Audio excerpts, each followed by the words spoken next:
Hello दोस्तों, मैं doctor Gita Awasthi नई कहानी के साथ आपसे मुखातिब हूँ। कहानी का शीर्षक है खत जो पहुंच नहीं पाते।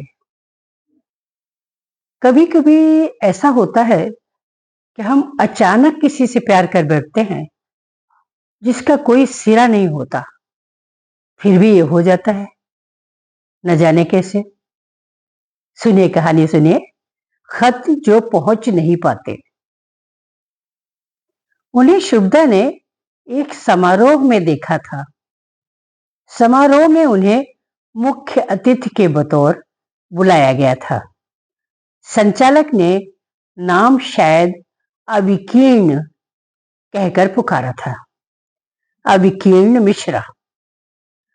और 2 मिनट के अंदर एक सुदर्शन व्यक्तित्व आकर माइक के सामने खड़ा हो गया था।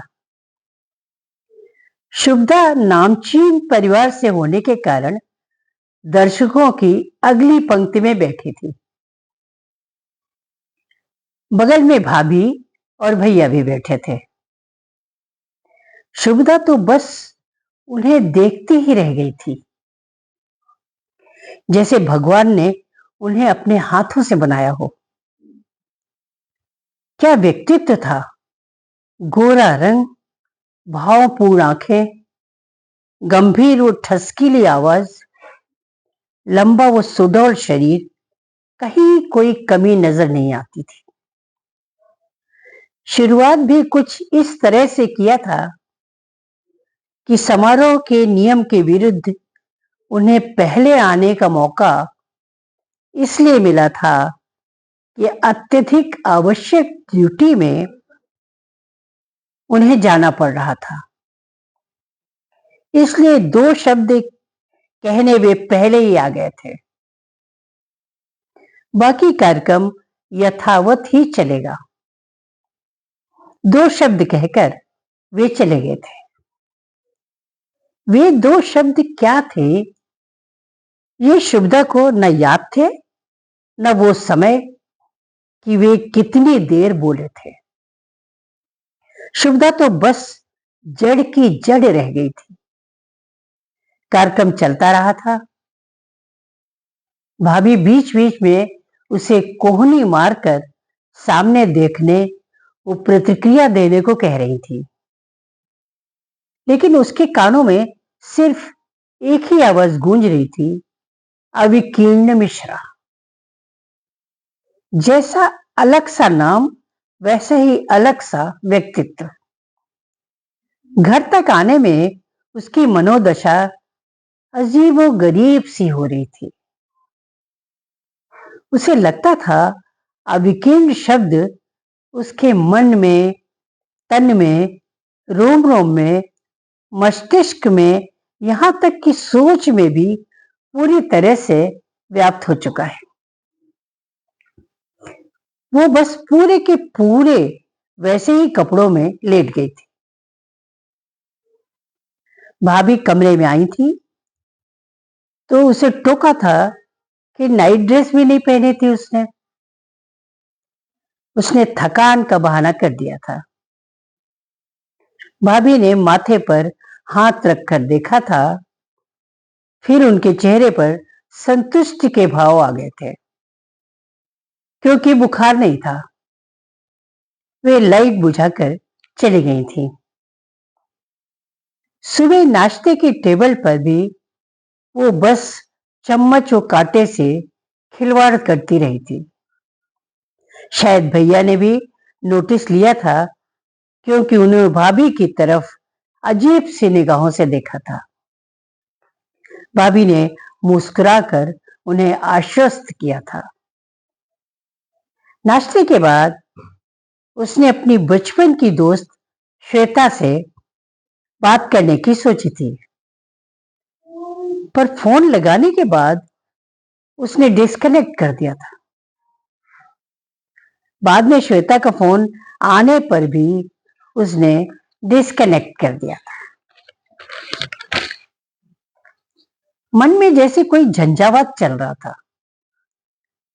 नाम है अविकीर्ण, और मुझे तो पूरी तरह से विकीर्ण कर दिया था। पर उनकी तो कोई खता नहीं, उन्होंने तो शुभदा को देखा तक नहीं। झंझावात अचानक रुक सा गया था, क्योंकि भाभी कमरे में आ गई थी। भाभी लंच के लिए बुलाने आई थी, पर वे पास पड़ी कुर्सी पर बैठ गई थी। फिर धीरे से बोली थी, मैं भाभी से पहले तुम्हारी फ्रेंड हूं। तुम जानती हो कि तुमने ही तुम्हारे भैया से मेरी शादी कराई। अब अगर मेरी बारी है तो मैं पीछे नहीं हटूंगी।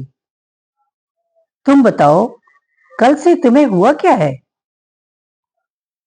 शुभदा ने हिचकते हुए कहा था कि उसे कुछ पता नहीं है कि उसे क्या हुआ है। बस अविकीर्ण मिश्रा पूरी तरह से उसके दिल व दिमाग पर छा गया है। भाभी ने बताया था कि अविकीर्ण मिश्रा यहाँ के एसपी हैं। वे भैया से कहकर सब पता करवाती हैं। शुभदा की बेचैनी कुछ कम हो गई थी और उसने मन से खाना खाया था। भाभी ने भैया से फोन पर बात की थी। वो उसकी ओर मुस्कुराते हुए देखा था। शुभदा के मन में सरसों के फूल हिलोरे लेने लगे थे और वो गुनगुनाते हुए अपने कमरे में आ गई थी। पीछे से भाभी ने आकर कहा था कि अगर सब कुछ सामान्य है तो पैसे की बात तो आड़े नहीं आएगी, चाहे कितना ही खर्च करना पड़े। वो मुस्कुरा दी थी कि वो जानती है कि भैया भाभी उसके लिए कितना भी पैसा लुटा सकते हैं। शाम को भैया कुछ जल्दी ही लौट आए थे। उसने कार की आवाज सुन ली थी, फिर भी हमेशा की तरह धड़धड़ाते हुए जीना नहीं उतरी थी। उसका दिल जोर जोर से धड़ धड़ कर रहा था। हर पल वो भाभी की पदचाप का इंतजार कर रही थी और उसके बाद की खिलखिलाहटें उसके कानों में गूंज रही थी, क्योंकि भैया उसका फोटो भी ले गए थे। आईने ने उसे बार बार बताया है कि वो बहुत ही खूबसूरत है, और फिर उसका दिल इतना बेचैन क्यों है, उसे समझ में नहीं आया था। फिर आई थी भाभी की धीमी धीमी पदचाप, जैसे कि उसका सामना करने से घबरा रही हैं। भाभी ने आकर बम ब्लास्ट जैसा किया था कि अविकीर्ण मिश्रा एसपी हैं और शादीशुदा हैं। उनकी एक 3 वर्षीय बेटी भी है। शुभदा की आंखों में वो 3 सदस्यीय परिवार तैरने लगा था। मन बैठने लगा था, हे भगवान, अब क्या होगा उसका। उसने खुद को समझाने की कोशिश की थी, पर माइक के सामने खड़ा हुआ सुदर्शन व्यक्तित्व उसकी आंखों के सामने से हटता ही नहीं था। उसका वजूद चारों तरफ नजर आता था। डिनर पर सभी चुप थे। सब खाने से खिलवाड़ कर रहे थे। तभी भैया ने कहा था, ये सब कुछ नहीं है, क्षणिक आकर्षण है, इसे गंभीरता से नहीं लेना चाहिए। वो भैया से कहना चाहती है कि बिना अविकीर्ण से मिले, बिना बात किए, वो तो युगों युगों से उस छवि को पहचानती है। और फिर क्षणिक कहाँ है, ये तो युगों युगों की पहचान है। अविकीर्ण उसे नहीं पहचान पा रहा है। मगर राधा ने कान्हा को तो पहचान लिया है। अब ये जन्म तो उसके नाम हो गया, भले ही मीरा बनकर जीवन गुजारना पड़े। उसने निर्णय ले लिया था और अपने मन को एकदम शांत करने की कोशिश की थी। सुबह उठकर नियमित दिनचर्या के बाद वो लेटर पैड लेकर बैठ गई थी। भैया ने भाभी को शुभदा का ध्यान रखने को कहा था, अतः भाभी आकर शुभदा के कमरे में आकर बैठ गई थी।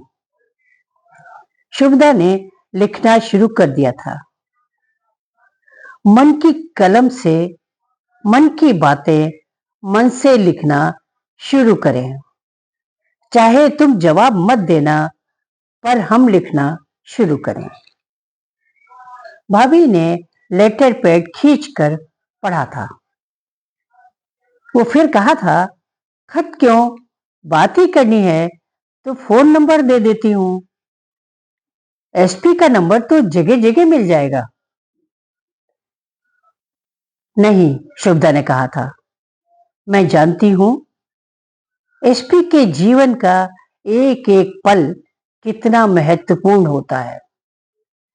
पागल मैं हो गई हूं, वे नहीं। उन्हें उनका काम करने दीजिए। उनका तो इसमें कहीं कोई रोल नहीं है। मुझे बात करने का तरीका मिल गया है।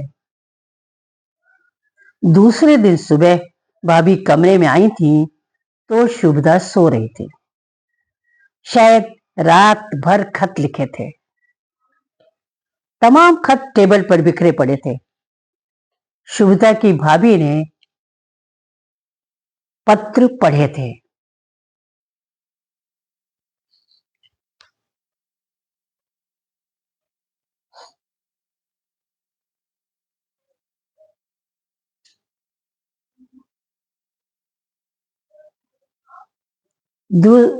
शायद रात भर खत लिखे थे।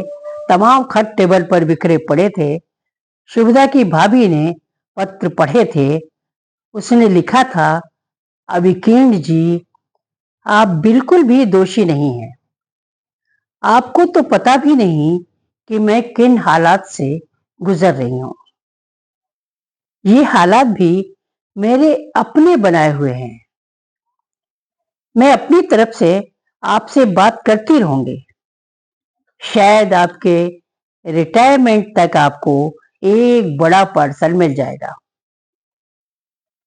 तब बैठकर पढ़िएगा। एक पागल लड़की की दास्तान।